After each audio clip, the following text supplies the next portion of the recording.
Ambassador Marcus Reed stood at the viewing port of the orbital station, watching as the alien ship approached Earth. The vessel looked nothing like the science fiction movies had predicted. Instead of sleek metal or organic curves, it resembled a massive crystal formation that seemed to bend light around its edges. Marcus adjusted his tie and checked his watch. This was humanity's first official contact with the Galactic Federation, and everything had to be perfect. The airlock hissed open, and two figures emerged. The first was tall and slender, with pale blue skin and 4 arms. Its movements were graceful and deliberate. The second was shorter and stockier, with gray skin that looked like stone and large dark eyes that seemed to take in everything at once.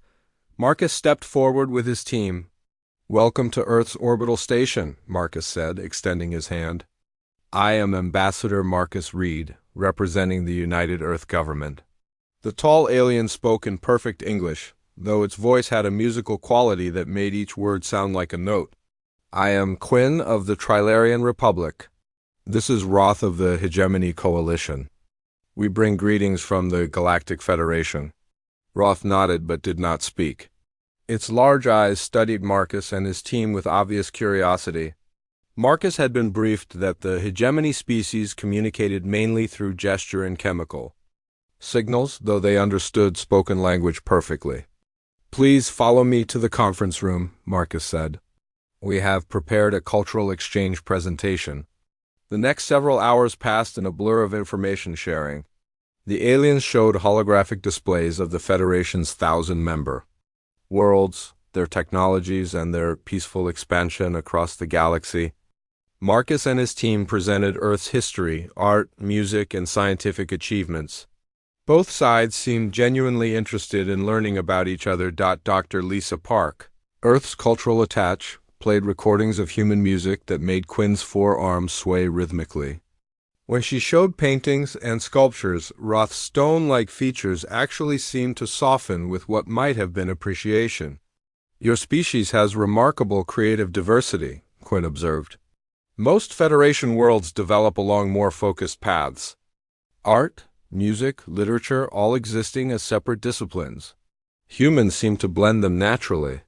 "We find beauty in many forms," Dr. Park replied. "Speaking of which, we have prepared a welcome feast to celebrate our meeting. Would you honor us by joining us for dinner?" Quinn and Roth exchanged what Marcus interpreted as a look of confusion. Quinn spoke carefully. "We appreciate the gesture, but we are not familiar with this custom. What is a feast?" Marcus realized they had encountered their first major cultural difference. "A feast is a meal where we share food together.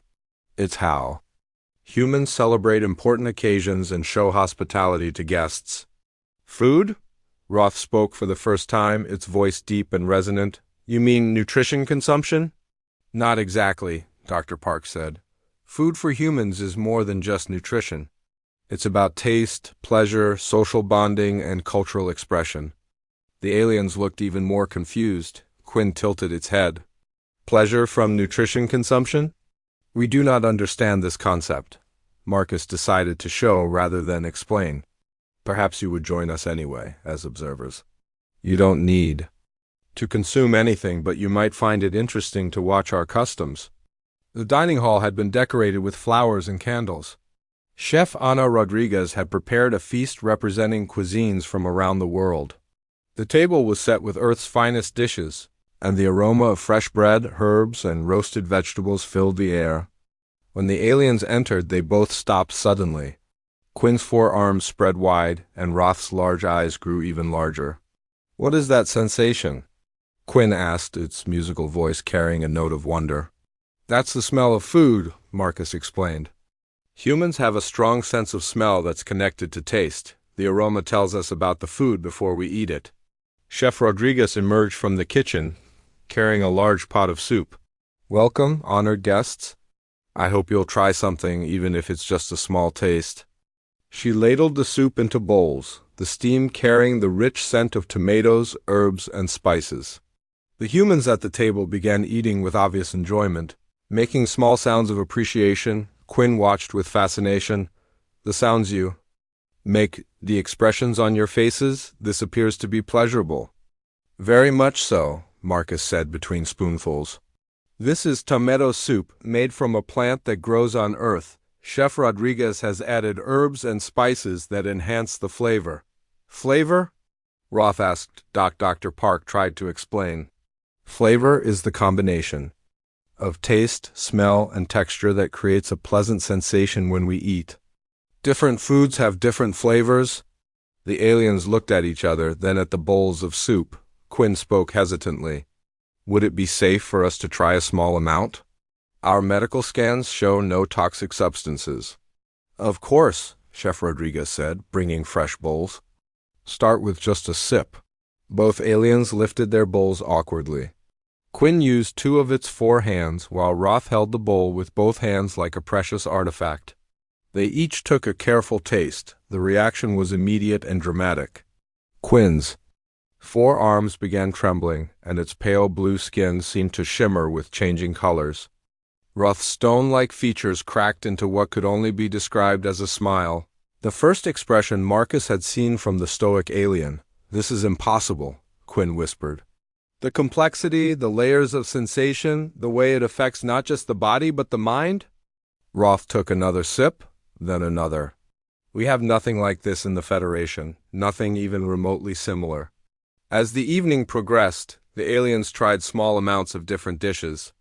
Bread with butter made Quinn's skin colors shift to warm golden tones.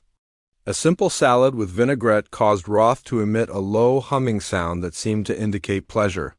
When Chef Rodriguez brought out chocolate cake for dessert, both aliens became completely silent, staring at their small portions with something approaching reverence. How do you create such complexity from simple organic matter?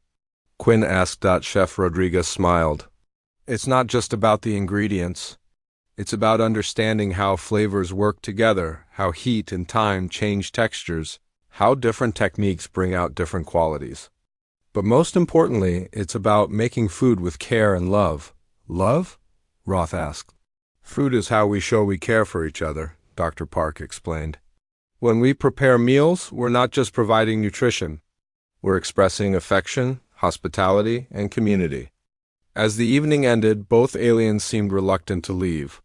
Quinn had convinced Chef Rodriguez to show him the kitchen, where he watched with all 4 arms moving in complex patterns as she demonstrated basic cooking techniques. Roth sat quietly, occasionally taking tiny bites of the chocolate cake and humming softly. This has been most educational, Quinn said as they prepared to return to their ship. We must report this to the Federation Council. Your species has developed something truly unique. We hope this is the beginning of a long friendship, Marcus replied. As the alien ship departed, Marcus felt confident that first contact had been a complete success.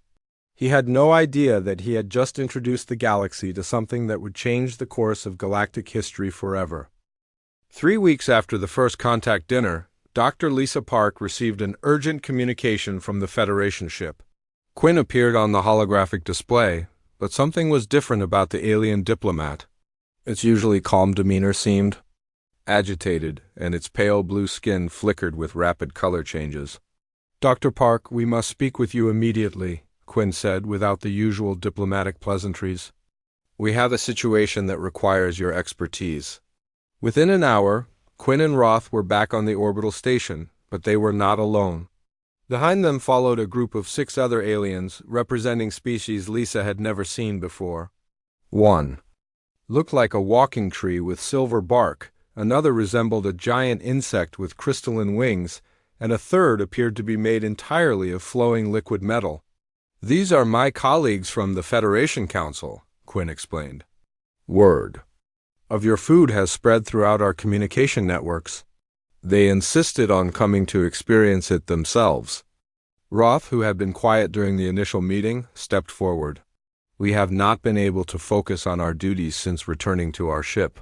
The memory of those flavors haunts us. We find ourselves unable to consume our normal nutrition supplements. Lisa exchanged glances with Chef Rodriguez, who had been called to the meeting. What exactly has been happening? The tree-like alien spoke in a voice like rustling leaves. I am branch of the Woodland Collective. Our entire council has been disrupted by reports of your taste experiences. We have never heard of such a thing. Food that provides pleasure beyond mere sustenance? Our medical teams have been studying the recordings of your meal, added the insect-like being. I am Buzz of the Hive Networks. We cannot understand how simple organic compounds can create such complex neural responses. Chef Rodriguez looked overwhelmed. I'm just a chef. I never expected cooking to cause such a reaction. That's exactly the point, Quinn said, its colors shifting to deeper blue tones. Your species treats food preparation as an art form. You combine chemistry, creativity, and emotion into something that affects multiple senses simultaneously. The liquid metal alien flowed forward. I am Flo of the Synthesis Union. We have analyzed your food compounds. The complexity is staggering. A single dish contains hundreds of different molecules working together in ways our scientists never imagined. Lisa realized this was spiraling beyond a simple cultural exchange. Perhaps we should prepare another meal so you can all experience it directly. Chef Rodriguez, would that be possible? Of course, Anna replied, though she still looked stunned by the attention. I'll prepare something simple but representative of human cuisine. As Chef Rodriguez worked in the kitchen, the aliens peppered Lisa with questions. They wanted to know about every aspect of human food culture. How did humans discover that certain combinations tasted good together? Why did cooking temperatures matter? What was the purpose of spices and herbs? Food is deeply connected to human culture, Lisa explained. Every region of Earth has developed its own cuisine based on local ingredients, climate, and history. We have thousands of different ways to prepare food. Thousands? Branch's leaves rustled with what might have been disbelief. The Federation has perhaps a dozen different nutrition formats across all member worlds. When Chef Rodriguez returned with the meal, the reaction was even more dramatic than before. She had prepared pasta with a simple tomato sauce, garlic bread, and a mixed green salad. To the aliens, it might as well have been magic. The first bite of pasta caused Buzz's crystalline wings to vibrate with a musical tone. Branch's silver bark began to glow softly. Flo's liquid metal form began to swirl with new patterns. Each alien responded differently, but all were clearly experiencing something unprecedented. This is impossible, Flo said, its voice now carrying harmonics that hadn't been there before. The way the flavors change as you chew, the way temperature affects perception, the interaction between different textures. Quinn was examining the garlic bread with all four arms, turning it over like a precious artifact. How do you make this? The bread is soft inside but crispy outside. The herbs create layers of flavor that reveal themselves in sequence. Chef Rodriguez found herself giving an impromptu cooking lesson to some of the galaxy's most advanced beings. She showed them how yeast caused bread to rise, how garlic released different compounds when heated, how acid in tomatoes balanced the richness of oil. But why do you do this? Roth asked. Why invest so much time and effort in food preparation when nutrition cubes are efficient and provide all necessary nutrients? Anna paused, considering how to explain something so fundamental to human existence. Because eating together is about more than nutrition, it's about love, community, tradition, and joy. When I cook for people, I'm sharing a part of myself with them.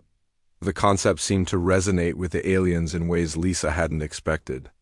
Over the following days, more Federation representatives arrived at the station. Each wanted to experience human food, and each had the same dramatic reaction.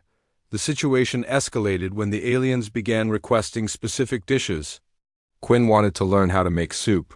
Roth became obsessed with bread baking. Branch discovered that he could taste through his root-like appendages and spent hours sampling different herbs and spices. Chef Rodriguez found herself running a cooking school for aliens. She taught them basic techniques like chopping, sautéing, and seasoning. The results were often disasters, but the aliens persisted with an enthusiasm that bordered on obsession. I've never seen anything like this, Lisa reported to Ambassador Reed. They're not just interested in the food. They're fascinated by the entire culture around it. They want to understand why humans sing while cooking, why we set tables with decorations, why we linger over meals talking. The breakthrough came when Quinn successfully prepared his first complete meal. It was simple scrambled eggs with herbs, but when he tasted his own creation, his entire body began to glow with soft golden light. "I made this," he whispered. "I transformed raw ingredients into something beautiful and delicious. I understand now why humans find such joy in cooking." But the situation was becoming unmanageable. More aliens arrived daily, and the station's food supplies were running low. Reports came back from Federation worlds that citizens were refusing their normal nutrition supplements, demanding access to human food instead. "We have created a crisis," Roth admitted during a private meeting with Lisa and Marcus. "Our people are abandoning their duties to seek out human food. Productivity has dropped across multiple star systems." Lisa felt a growing sense of unease. "What kind of crisis?" "Economic collapse," Quinn said, its colors shifting to darker tones. "3 worlds have declared emergencies because their populations refuse to work unless they can have access to human cuisine. The Federation Council is meeting to discuss the situation." "What will they decide?" Marcus asked. The aliens looked at each other with what seemed like worry. "We don't know," Roth replied. "But there are factions within the Federation that believe human food is dangerous. They say it creates uncontrollable desires that threaten the stability of galactic civilization." As more ships arrived at the station, Lisa realized that what had started as a simple cultural exchange had become something much more significant. The aliens weren't just discovering human food, they were discovering human emotions, human creativity, and human community. The question was whether the galaxy was ready for such a revolution, or whether they would see it as a threat that needed to be stopped. Looking at the growing fleet of alien ships surrounding Earth, Lisa began to fear they might soon find out. The emergency communication from the Federation Council arrived at dawn. Ambassador Marcus Reed was pulled from his sleep by the urgent chiming of his personal communicator. The holographic display showed a figure he had never seen before, but whose authority was unmistakable. "I am Supreme Chancellor Locke of the Galactic Federation Council," the being announced. It appeared humanoid but was twice the size of a human, with silver skin and eyes that glowed with inner light. "Ambassador Reed, we must speak immediately." Within minutes, Marcus, Dr. Park, and Chef Rodriguez were assembled in the station's main conference room. The holographic projection of Chancellor Locke filled the space, making the human representatives feel small and insignificant. "The situation your species has created threatens the very foundation of galactic civilization," Chancellor Locke began without preamble. "Your food has caused unprecedented disruption across Federation space." Marcus felt his stomach drop. "What kind of disruption?" "Complete social collapse on 12 worlds," the Chancellor replied. "The Hegemony Coalition has declared a state of emergency. Their rigid social structure has crumbled as citizens from all castes unite in demanding access to human cuisine. Workers abandon their posts, scientists ignore their research, even military personnel desert their duties." Dr. Park leaned forward. "Surely this is temporary. Once the novelty wears off, things will return to normal."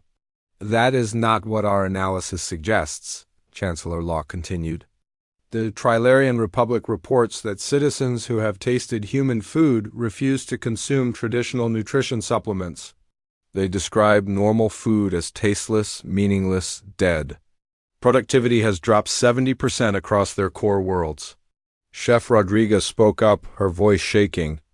"I never intended to cause harm. I was just sharing our culture."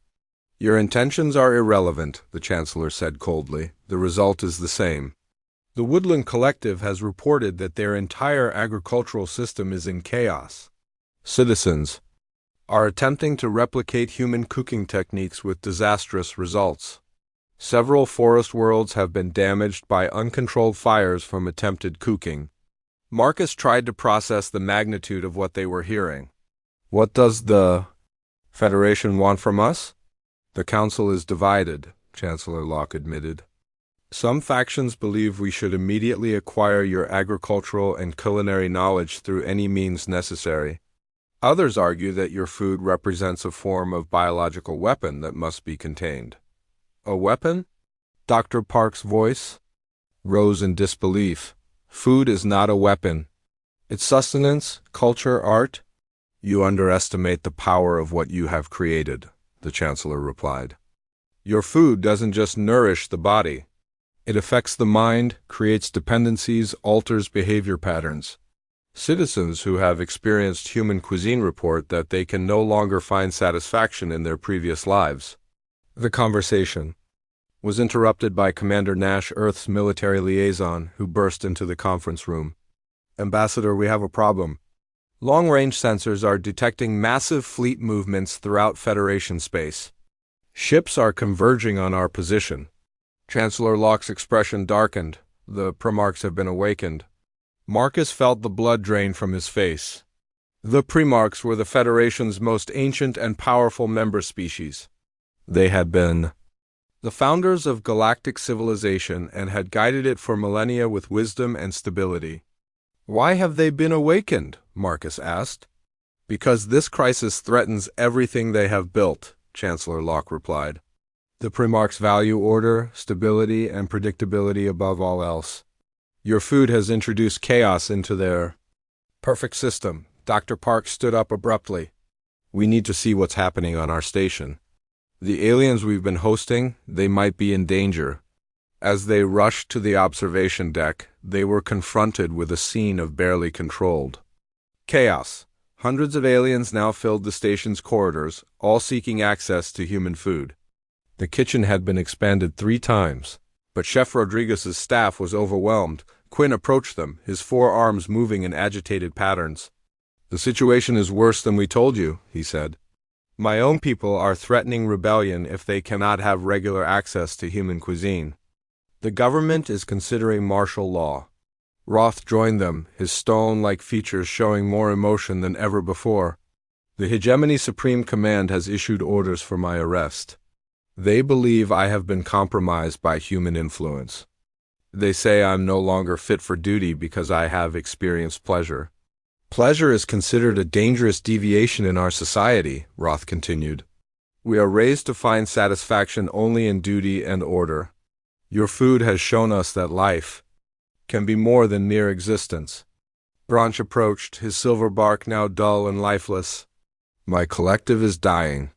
Once we tasted human food, we could no longer tolerate our traditional photosynthetic nutrition.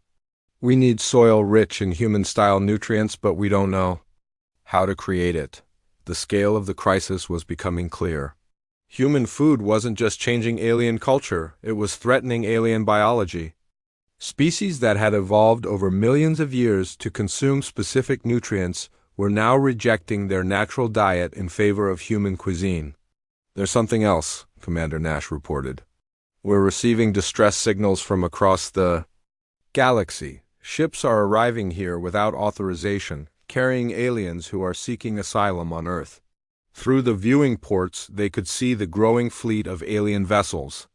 Some were official Federation ships, but many were civilian craft, personal transports, and even stolen military vessels. All were filled with beings who had abandoned their homes for the promise of human food. This is madness, Marcus said. How did sharing a meal lead to this? Flow materialized beside them, its liquid metal form now shot through with new colors and patterns. You don't understand what you've done to us, it said. For thousands of years we have lived for duty, for order, for the collective good. We knew nothing of individual desire, of personal pleasure, of the joy of creation. Your food awakened something in us that we didn't know existed, Flo continued. Not just taste, but the concept that life could be enjoyed rather than merely endured. We felt happiness for the first time. The gravity of the situation hit Dr. Park like a physical blow. We've accidentally introduced an entire galaxy to the concept of personal fulfillment. And the Primarchs see this as a threat to everything they've built, Quinn added. They fear that if beings across the galaxy start seeking personal happiness, instead of collective duty, their entire civilization will collapse. Commander Nash's communicator buzzed with an urgent message. Ambassador, we're receiving a transmission from the Primarch fleet. They're requesting immediate surrender of all human food production capabilities. And if we refuse? Marcus asked. Then they will consider Earth a threat to galactic stability, Nash replied. The transmission includes a formal declaration that human food constitutes a biological weapon of mass destruction. Chancellor Locke's projection flickered back to life. The Council has reached a decision. You have 72 hours to comply with Primarch demands or face the consequences. As the projection faded, Marcus looked out at the growing fleet of alien ships, at the desperate beings filling their station, and at his small team of humans who had accidentally started a galactic revolution with nothing more than tomato soup and garlic bread. What do we do now? Chef Rodriguez asked. Marcus straightened his shoulders. We prepare for the fight of our lives. The official declaration arrived exactly 72 hours after the ultimatum.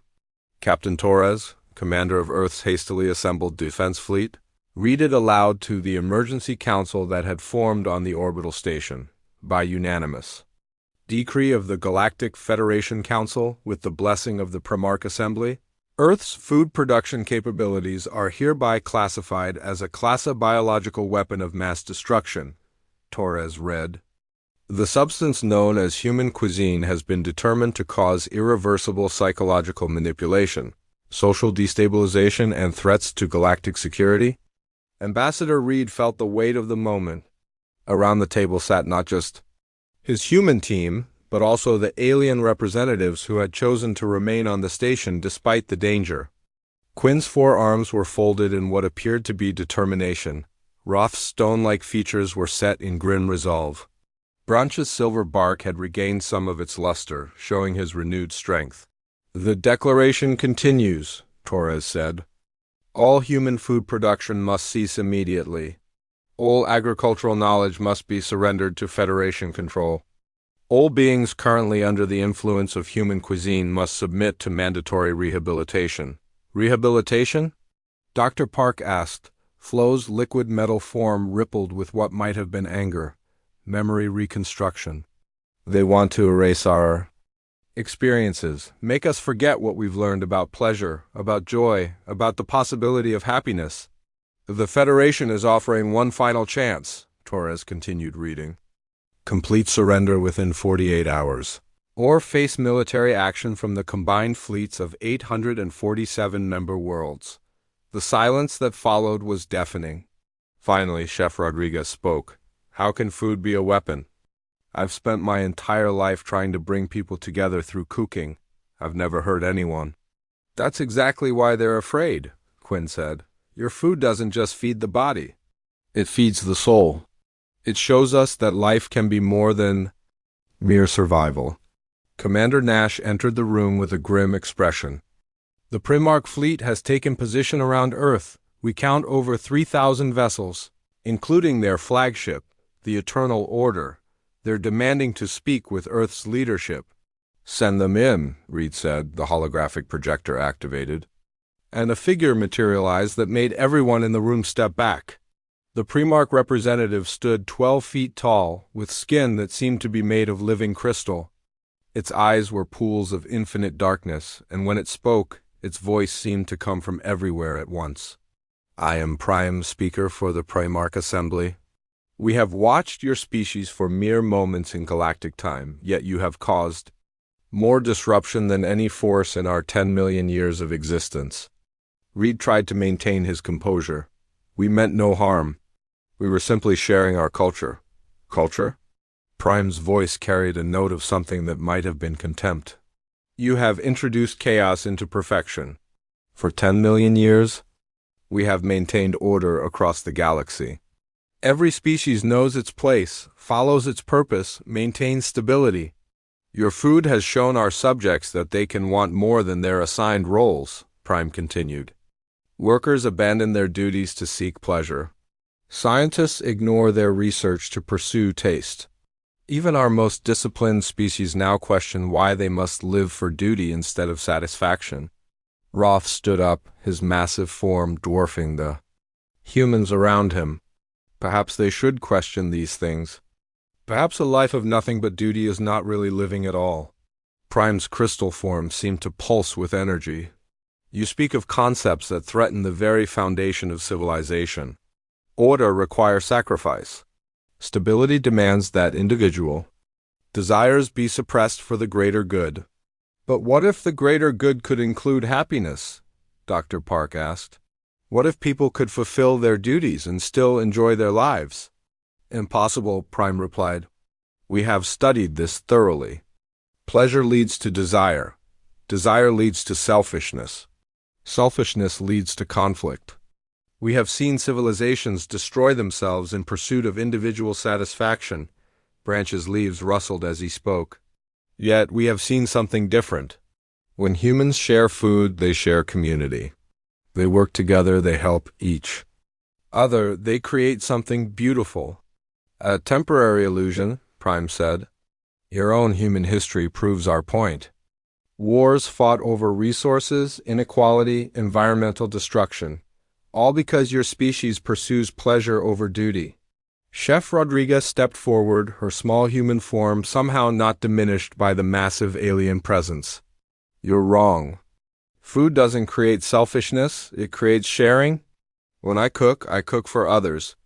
The pleasure comes from giving, not taking. The Federation Council has made its decision, Prime said. Your food represents an existential threat to Galactic stability.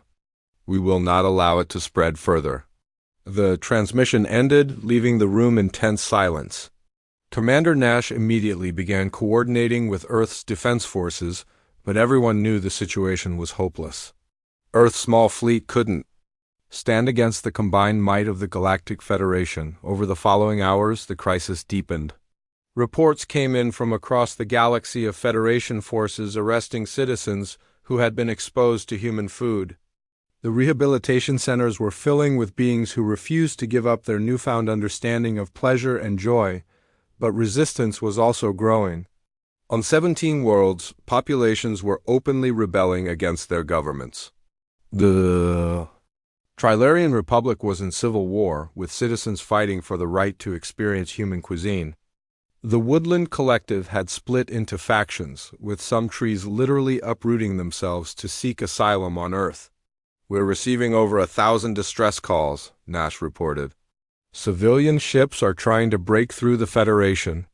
Blockade to reach Earth, they're being fired upon by their own military forces.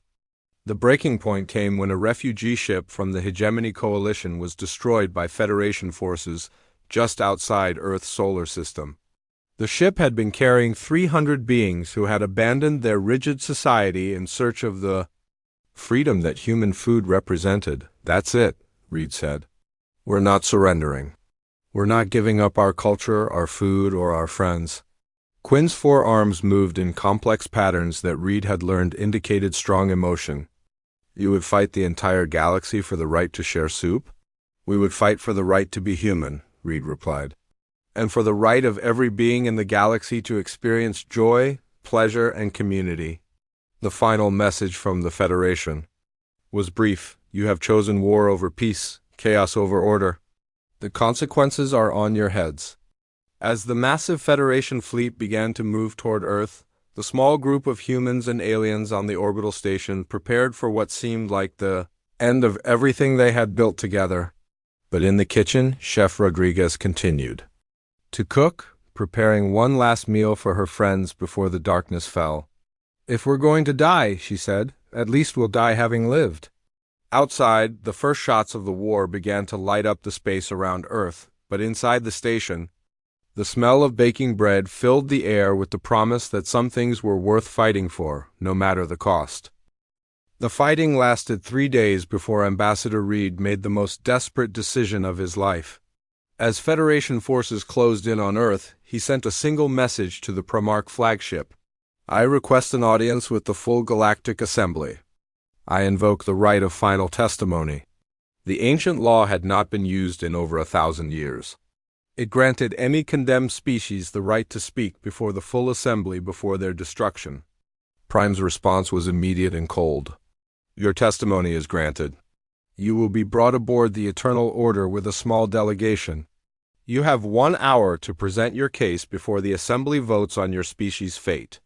Reed looked around. The station's conference room had his small team, Dr. Park, Chef Rodriguez, Commander Nash, and their alien friends who had chosen to stand with humanity. Outside, the Federation fleet waited in perfect formation, ready to reduce Earth to ash. "This is our only chance," Reed said. "If we can somehow make them understand what food really means to us, maybe we can find a way to coexist." "What do you need from me?" Chef Rodriguez asked. "Cook," Reed replied. "One last time, cook for the most important audience in the galaxy." The Eternal Order was a ship beyond human comprehension. It stretched for miles in every direction, its crystal structure pulsing with energy that had burned for millions of years. As the human delegation was escorted through corridors that seemed to bend space itself, Reed felt the weight of his species' survival on his shoulders. The assembly chamber was a vast sphere that held representatives from every Federation world. Thousands of beings floated or stood on platforms that surrounded a central stage. The diversity was staggering, yet they all shared one thing in common. They looked at the humans. With a mixture of fear and disgust, Prime's voice echoed through the chamber. "The condemned species known as humans will now present their final testimony. After this, we will vote on their fate." Reed stepped forward onto the central platform. Behind him, Chef Rodriguez wheeled a simple cart containing ingredients and a portable cooking station. The sight caused a ripple of confusion through the assembly. "Honorable representatives of the Galactic Federation," Reed began, "you have accused us of creating a biological weapon. You claim our food threatens the very foundation of your civilization." "We do not claim this," Prime interrupted. "We have proven it. Your food creates uncontrollable desires, destroys social order, and threatens the stability we have maintained for millions of years." "You're right," Reed said, surprising everyone. "Our food does change people. It does make them want something more, but it's not a weapon, it's a gift." The assembly erupted in angry sounds from 1,000 different species. Reed waited for silence before continuing.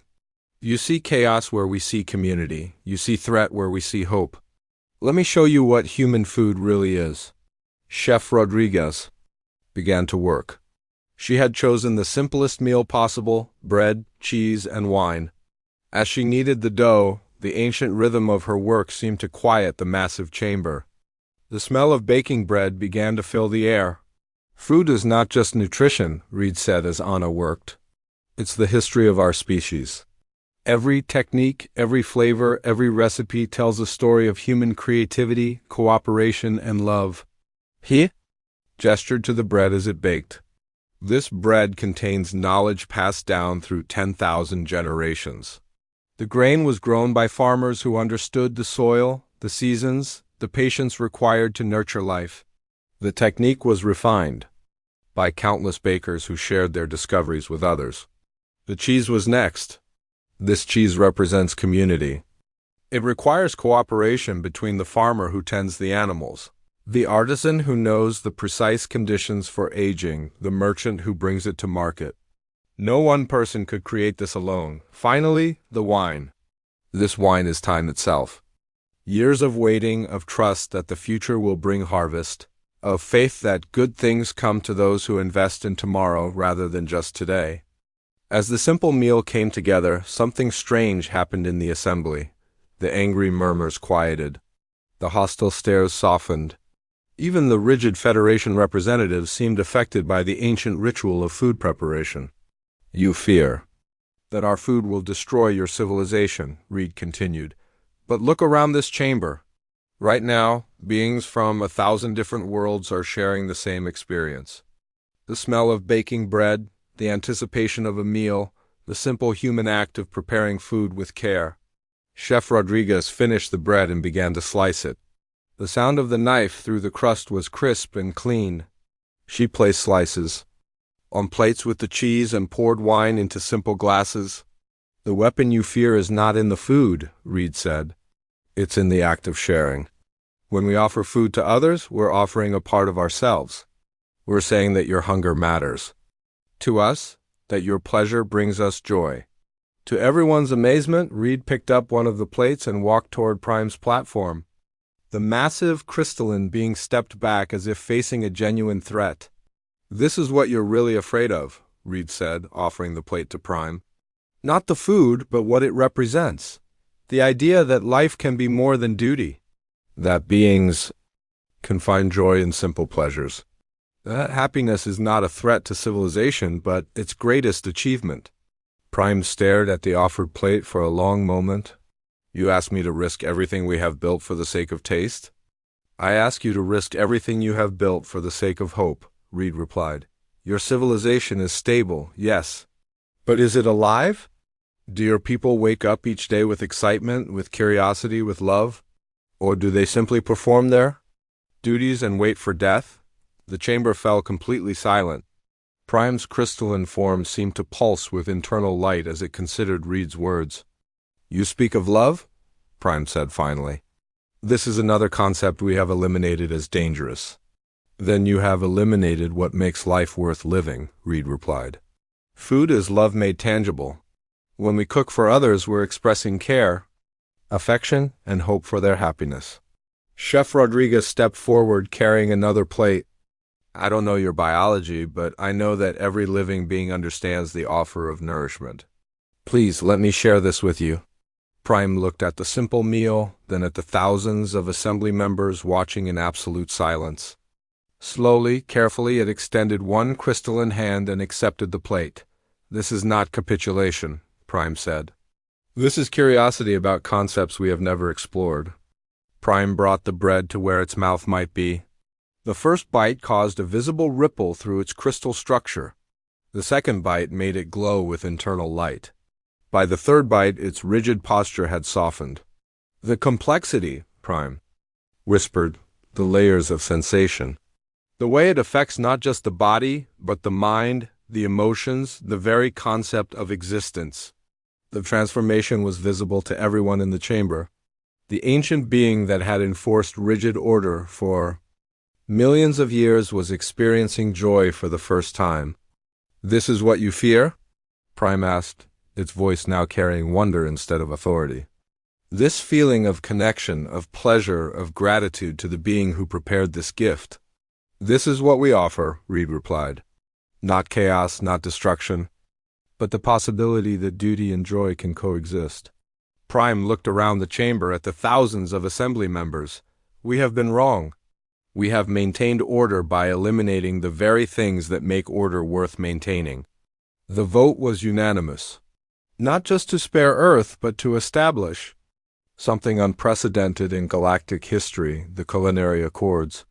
Earth would become a cultural sanctuary world where beings from across the galaxy could come to experience not just human food, but human values of sharing, community, and joy. The final scene took place 6 months later. The orbital station had been expanded into a massive complex that welcomed visitors from across the galaxy. In the central kitchen, Ambassador Reed watched as Chef Rodriguez taught a class of alien students how to make pasta. Quinn worked alongside. Roth, their 4 arms and 2 arms moving in perfect coordination as they kneaded dough. Branch was carefully tending herbs in hydroponic gardens, his roots drawing nutrients from specially prepared soil.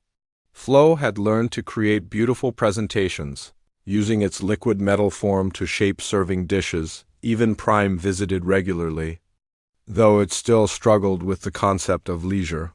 It had established a research station nearby to study the relationship between pleasure and social stability.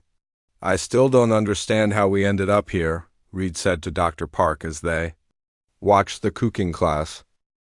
We showed them that the best weapon against chaos isn't control, she replied. It's community. When people are connected to each other, when they care about each other's happiness, they create stability from within rather than having it imposed from without. In the kitchen, Chef Rodriguez was explaining the importance of cooking with love to her mixed class of humans and aliens. The secret ingredient, she said, is the intention to bring joy to others. That's what makes food more than mere nutrition. As the students practiced their techniques, laughing and sharing their attempts, Reed realized that they had accidentally discovered something profound. Food wasn't just sustenance or culture or art. It was proof that the universe was vast enough to contain both order and joy, duty and pleasure, stability and growth. The galaxy would never be the same. But for the first time in millions of years, it would be truly alive.